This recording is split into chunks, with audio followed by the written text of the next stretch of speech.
ఏ ఎంతసేపు ఆ పార్టీని తిట్టుడు ఈ పార్టీ మీద దుమ్మెత్తి పోసుడు ప్రెస్ మీట్లు సభలు స్పీచ్లు ఇవేనా ఇక రాజకీయమేనా జీవితం మొత్తం అప్పుడప్పుడు జర ఎంజాయ్మెంట్ టచ్ ఉండాలి కదా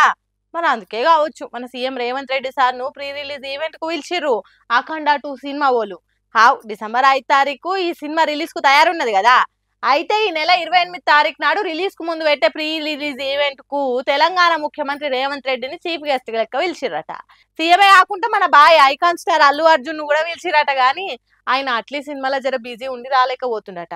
ఇంతకు ముందు బీఆర్ఎస్ పార్టీ అధికారంలో ఉన్నప్పుడు కేటీఆర్ బాగా వస్తుండే గిసొంటి సినిమా ఫంక్షన్లల్లా ఇక కేసీఆర్ అయితే కనీసం సినిమా ముచ్చట్లు కూడా తీయకపోతుండే ఇక కాంగ్రెస్ అధికారంలోకి వచ్చి 2 ఏళ్లు గడుస్తున్నాయి అలా ఇప్పుడే తొలిసూరి రేవంత్ రెడ్డికి ఇట్లా చీఫ్ గెస్ట్ లెక్క పోవుడు దానికి కాంగ్రెస్ కార్యకర్తలు మురుస్తుంటే కడమోళ్ళేమో అంటే పబ్లిక్ కష్టాల కంటే ఈ సినిమా దావత్లే ఎక్కువైనాయి సీఎం కు అంటే గంతకాలిగా ఉన్నాడా సీఎం వాళ్ళు పిలిస్తే ఈయన ఎంబడే ఓనికి తయారైందా ఊర్లలో పంటలాగమై యూరియా లేక ఇచ్చిన 6 గ్యారెంటీలు రాక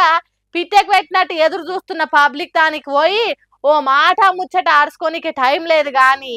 ఈ వీటికైతే బాగుంటది టైం ఏందో ఏమో అనుకుంటా మాట్లాడుతుర్రు ఇప్పుడు ఎగ్గిసొంటి కామెంట్లు చేస్తే పుసుక్కున రేపటి నాడు దావత్ పోయి వచ్చినాక ఇంకెన్ని ట్రోలింగ్లు చేస్తారో ఏమో అని బువ్వులు పడుతుర్రట